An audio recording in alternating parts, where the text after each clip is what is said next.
Welcome to Design for the Creative Mind, a podcast for interior designers and creative entrepreneurs to run their business with purpose, efficiency, and passion. Because while every design is different, the process should remain the same. Prepare yourself for some good conversations with amazing guests, a dash of Jesus and a touch of the woo-woo, and probably a swear word or two. If you're ready to stop trading your time for money and enjoy your interior design business, you are in the right place. I'm your host, Michelle Lynn.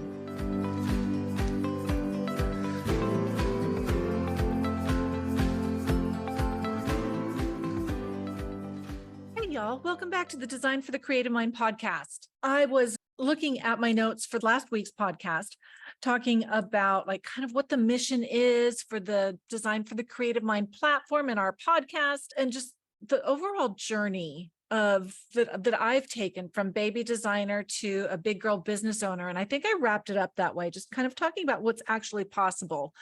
And I wanted to dig into that a little bit more with you today. And let me just define baby designer as I use it. I know I took that term from Luann, and just to clarify, for a baby designer is where we all start. Okay, you might have gone to school for interior design, but you're still a baby designer when you don't have much experience. Okay, the ways of being a baby designer is you're new to the industry, you're new to business.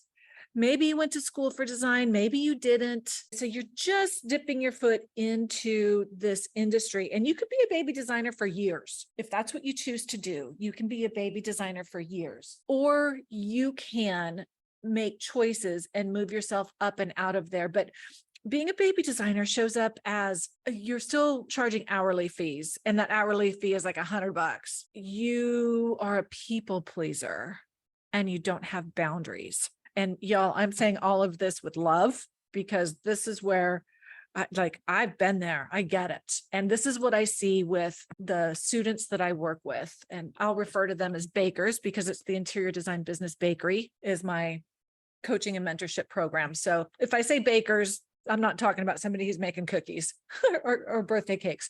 Okay. So being a baby designer shows up you don't have systems or written processes or procedures. You don't have software to help navigate and run your business. Being a baby designer is you're working weekends and evenings, and you're always glued to your laptop or your phone. You're always available for your clients. Baby designer is a lack of confidence. And sometimes that's because you don't have a lot of experience, but maybe the experience that you've had has not been very fun, and you don't know how to do this. And, you don't know what you don't know. So my daughter, Genevieve, I kind of introduced her in the last podcast when I went to go adopt her. She's 5 years old now. And she's in this phase of why, mom, why? So why are we stuck in being a baby designer, even if you've been in business for a few years? Well, a lot of it is it's a lack of experience in some areas, or a lack of a conscious decision to make a change and up level your business. It can be that others are doing it this way, so that's what you're going to do. Maybe you go to lunch with actually, this is what happens. You're in a Facebook forum, right? And you're asking questions. What would you do if blah, blah, blah? And you get the handful of answers, but you don't know who the answers are coming from. Are these people who know what the hell they're talking about?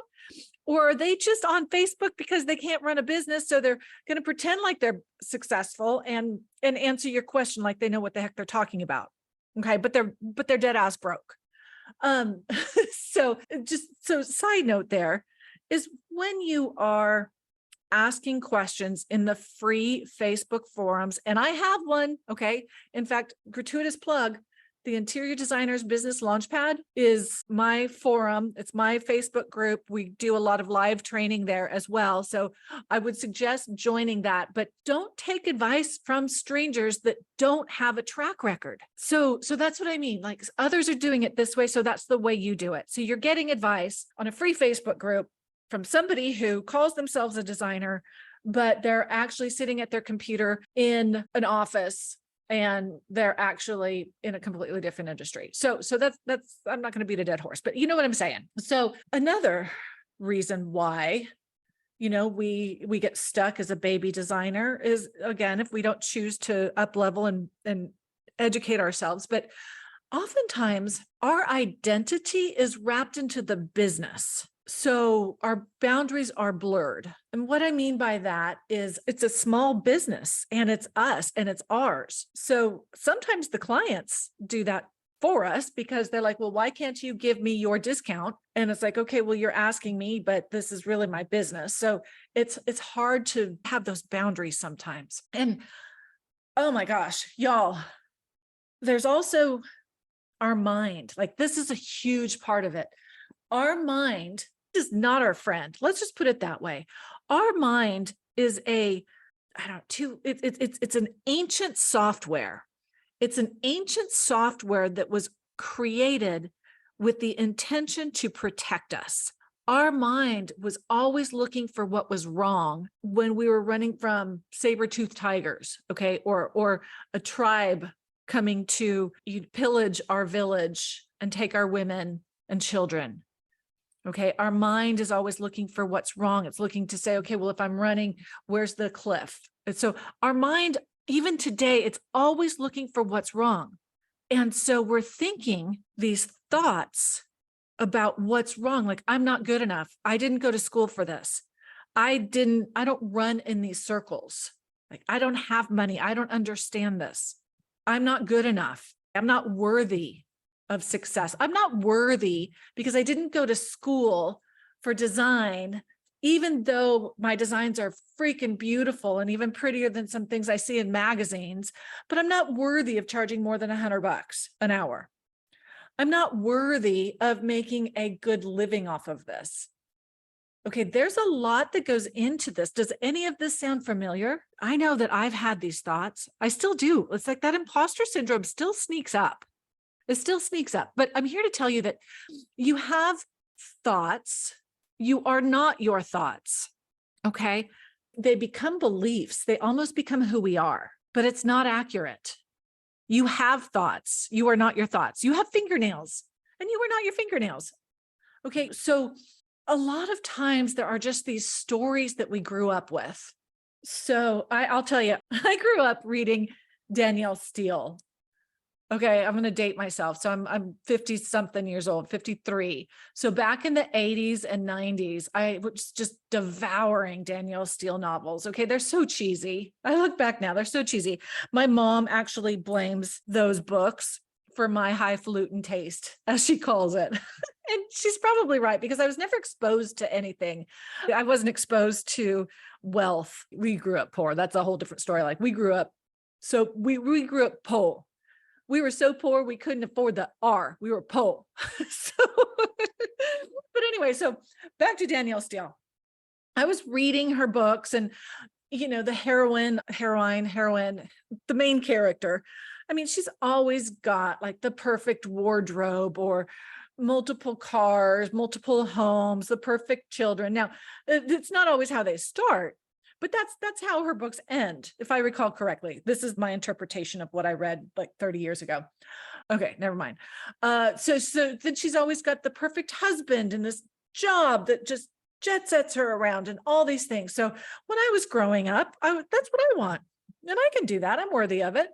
I never doubted my worthiness. Okay, because thank you, Lord. My parents were fabulous in regards to the fact that it was not an issue. I was worthy of good things. But as I grew up and I've done work, like internal work, I realized that there was a long time that I believed that I was worthy of the success that I was having, say, in corporate America. I felt like I was worthy of some of the success that I was having as an entrepreneur here at ML Interiors Group. But I kept hitting a boundary, like a plateau. And I was just like, what's going on? So, internal work, journaling, praying, all these things, self-help books, therapy, blah, blah, blah. One of the things that came out of this self-exploration was that I didn't believe that I was capable. Okay. So I kept myself as a baby designer for a while, not thinking that I was capable. Like I was hiding behind the fact that I thought I was a badass because I had been good at corporate. Okay. So my point is that we all have these stories, whatever it is. Mine came from my dad. Okay. Love you, daddy. Love you to pieces. And my dad is a good man, but his charming, joking manners was, hey, Michelle, you can't do that. You're a girl. I mean, what? I look back now and I'm like, you can't, what do you mean? I can do all of that. In fact, y'all girls, you know this, we do all of that backwards and in high heels, right? So these stories that we've been told, they get into our system and they become our beliefs. We have money stories, we have worthiness stories, we have capable stories, we have all sorts of stories. What is yours? Okay. This shows up. So when you're in business, and because this is a small business and it's so personal, and so many of us have our names on our businesses, that they intermingle. Okay. The key to having a successful, sustainable business is to step back and run it like a business. And what I mean by that is when I knew that I had to step into the role of CEO and not just, decorator Michelle, cute little home staging Michelle. Michelle's got a little side hustle going on. I literally had to step out of Michelle and step into Michelle Lynn. Okay. Lynn is my middle name. And y'all know that when mom got serious, she used your middle name. She was like, Michelle Lynn. Oh, yep, mom, I'm taking it serious. So I literally would take that hat, a mental hat, and step into Michelle Lynn when I went to work, because Michelle was kind of small. Michelle was kind of not so confident. Michelle had a lack of experience. Michelle's a people pleaser. Okay, Michelle didn't have systems or processes or procedures. Remember that story from last week? I think it was last week, where I talked about coming home and falling onto the floor in a puddle of tears because I was just trying to muscle my way through it. I've always, and I don't say this in a braggy way, but I've always been smarter than the average bear. So I thought I could just wing it. I thought I could muscle my way through, and I couldn't. So stepping into Michelle Lynn and not necessarily being Michelle is how I personally had to make that transition. Imagine trying to bake a cake without a recipe. You kind of know what the ingredients are, but you don't know how to put it all together.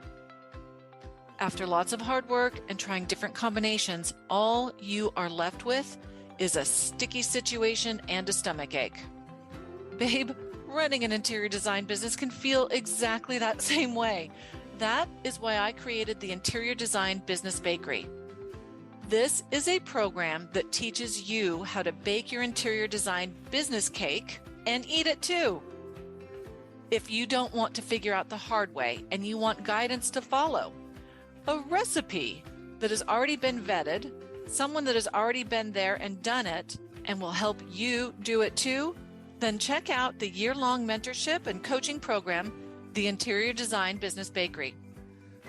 If your interior design business revenue is below $300,000, or if you're struggling to make a profit and keep your sanity, this is the only program for you.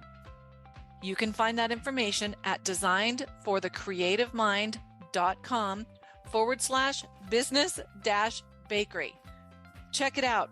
You won't regret it.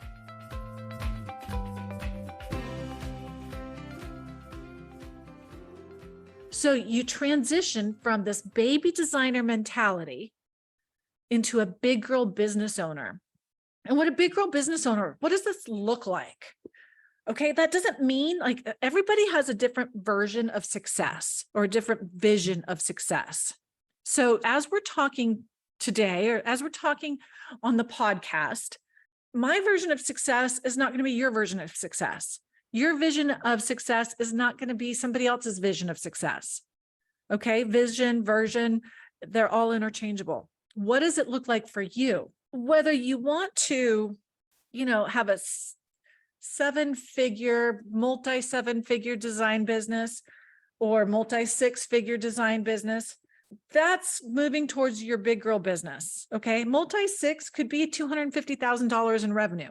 And in the whole scheme of things, that's not a lot when you have projects and you're navigating them well, or you have projects that are the right projects. So a big girl business, it's not necessarily measured by money. So let's just clarify that. So I would talk about multi-6, multi-7 figures, but it's not clarified by money. I was talking to an individual out of Florida a month or so ago, and y'all, she was doing like close to $1 million. Okay. But she didn't have systems and processes in place. Was she in Florida?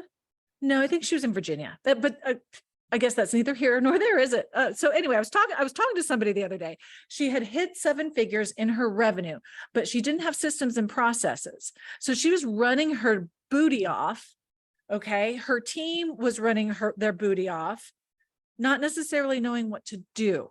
Okay. So we could technically say she had a big girl business, but a big girl business is also going to mean that you can sleep at night knowing that you have cash flow. You can sleep at night knowing that you have profit. You might have a 7-figure business, but if you're not making shazizzle for money, then it's not really sustainable. And what I mean by that is, just because you have a large revenue, you need to have margin. That margin needs to be what you put back into the business, what you take home, what you save. It's the profit. Okay. So big girl businesses have simple and repeatable processes. And I say simple because so often we just try to make things difficult. Think about this. And like, when was the last time you were going to start, just like restart your workout regimen? Okay. What do? We think, okay, well, I need to go buy this and I need to go buy that. And then I need to sign up for this. And then I need to do this with my diet. And I need blah, blah, blah, blah, blah, blah, blah. Okay. And it's getting complicated when really you just need to get your happy ass out of the house and walk and just get started. Put on your tennis shoes. They don't have to be brand new tennis shoes to start your workout regimen. Okay. So we complicate things. So a process should be simple and elegant. It should be written down. Okay. Standard operating procedures. This is how we do this. This is how we do that. So if somebody comes in that you're training them, these details are written down and you can hand them your instructions and they can run with it. And then when you find a better way to do it, you change those processes. But every project is different, but the process should be the same. So while the design process should be the same, the project process should be the same. What about how you answer the phone? What about the format that you make appointments in? What about your business colors? Okay, just these little things. Your business fonts, are they the same everywhere? Now, this minutia is something you can get lost in. So you have to prioritize the big details first. Like, in all reality, the fonts that you have on your website and then on your design presentations, if they don't match, nobody's going to notice, but they will notice if they do match, because things will be, the continuity's there. But is it more important to have your fonts consistent across the board than it is to have your client onboarding? No, your client onboarding needs to be consistent. Because if you don't have clients that you've onboarded, they're never going to see your design presentation and see that your fonts are the same as on your website. So don't get lost in the minutia. Don't let this overwhelm you. Just know that these are the things that you're working towards. It's going to be those standard operating procedures. It's going to be a big girl business is going to be knowing who your client is and marketing to them. If you're trying to market to everybody and their dog, your message is getting watered down. You need to be narrowing it down and talking to your target market. Because if you are narrowing it down and you're talking to the people that you want to work with, I'm just making this up, if there's 25 people reading your Instagram post, and if you don't know who you're talking to, then maybe one of them could become a client. But think about this. If you have narrowed it down and you know who you're talking to, and maybe it is, let's just say it's bachelors. Okay. Let's just say it's bachelors that you want to help them create a space that feels like home. If you're talking to bachelors and that's who your message generally is, then more than likely over half of your audience will become that target market. So then you have over half of those 25 people who could potentially be your client. Does that make sense? It's hard to explain when I'm trying to use my hands and you guys can't see my hands, but the point is that you can't be all things to all people. Okay. So knowing who your client is and marketing to them is part of a big girl business. Consistency, y'all, consistency, discipline. Discipline is doing things that you don't want to do in order to get what you want to get. Okay. Or in order to be who you want to be. Consistency is showing up regularly. Okay. Showing up on social media regularly. How many times are y'all posting? You should be posting at least 3 times a week. Consistency with your messaging. So it goes back to, who are you talking to? Are you talking to the bachelors or the soccer moms? Consistency, showing up to your team consistently. Are you, cranky and moody some days and super duper happy and excitable other days? Like, be consistent with who you show up as. Is your client treatment consistent? What I mean by that is if you were to receive a call from one person and you talk to them and you're walking through your process and your estimated pricing, like how you navigate things, and you can ballpark, an average room design fee is blah, blah, blah. Okay. So that's one thing. And then let's just say their neighbor coincidentally calls the next day and gets a completely different experience. And let's say you're quoting them 2 different prices because you're just making it up off the top of your head, depending on your mood and your bank account. And then they talk to each other and one says, oh yeah, she quoted X number of dollars, blah, blah, blah, for a potential room. And then the other one's like, oh my gosh, she quoted me twice as much. Really? Like, just pretend they were talking. Like, is that consistency there? Does everybody have the same experience once they have signed on with you? Is their experience the same? Big girl businesses, difficult decisions and difficult conversations.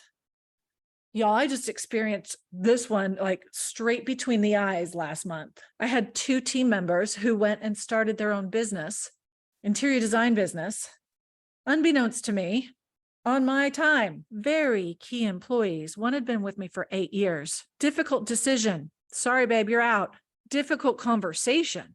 Broke my freaking heart. And then it pissed me off. So you have to have these difficult decisions. You have to have these difficult conversations. And I'm not saying that, you're going to be right out of the gate and having to, part ways with people, but you could have a difficult conversation with the client along the lines of, I know that's what you want, but that's way out of your budget.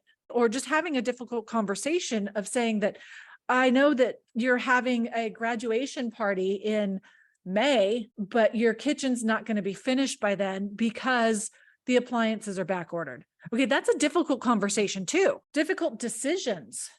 Maybe you don't get that studio space that you so want right now because your cash flow or your pipeline is not where it needs to be.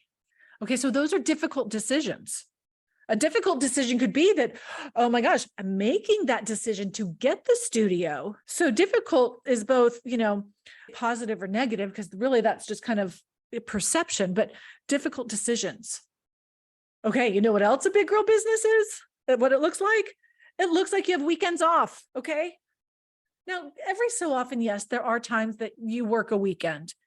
It happens. I mean, this is a small business, but you don't have that obligation that you have to work weekends in order to make ends meet because your pricing structure is consistent and profitable. Okay, you have evenings with your loved ones, software to navigate your business efficiently and effectively, like down to the penny, or well, at least the nickel. Okay. So big girl businesses are not you. You are not your business. You are the CEO of your business. And once you change your mindset that yes, you might be the designer and you're the marketer, and you're the salesperson, and you are, hopefully you're not the accountant. Please, please, please, please, babe, go outsource that. Okay. It'll pay for itself. Do everything else to begin with. Okay. That's fine. But you are not your business. My business started as Michelle Lynn Interior. Well, actually, it started as by Michelle Lynn. I think did I tell that story last week? I might have told that story last week on the last podcast, last episode. But if your business is, Susie's Interiors, Michelle Lynn Interiors Group, like whatever that looks like, separate yourself from it.